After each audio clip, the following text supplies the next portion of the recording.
ఒక్కొక్క రోజున ఒక్కొక్క అవతార స్వరూపంగా మనకి జరుగుతూ ఉంటాయి. అలాగే ప్రతినిత్యము కూడా పీఠంలో ఆయుష్య హోమం జరుగుతూ ఉంటుంది. అమ్మవారికి సంబంధించినటువంటి మంత్రాలు జరుగుతుంటాయి. అలాగే రుద్ర హోమాలు జరుగుతూ ఉంటాయి.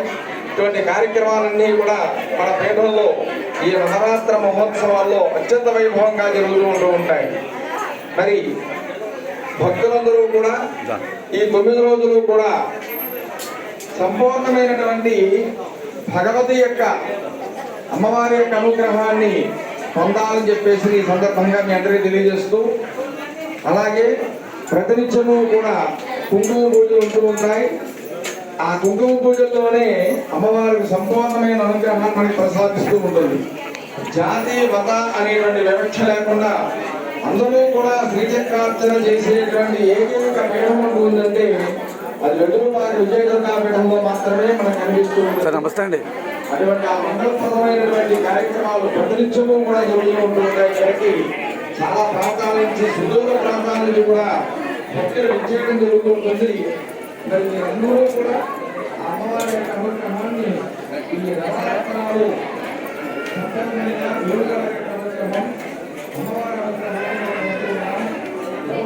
గురువు గారిని ఏ రకమైనటువంటి ప్రశ్నలు కూడా ఈ నవరాత్రాల్లో ఎవరూ కేవలం వారి యొక్క దివ్య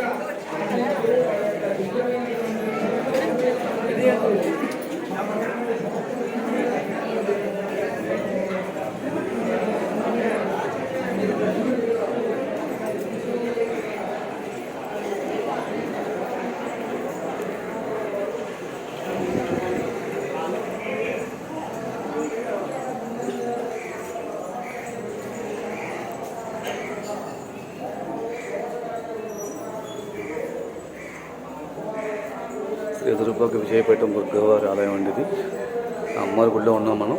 శ్రీ విజయదుర్గ పీఠం ఎదురుపాక అమ్మవారి ఆలయంలో ఉన్నాం. శ్రీ వెంకటేశ్వర ఛానల్ వీక్షించండి. ఓం నమో దుర్గాయ నమః.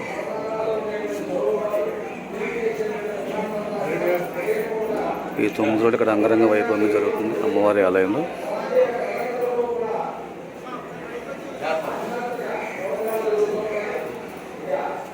శ్రీ దుర్గా దుర్గాయ నమః.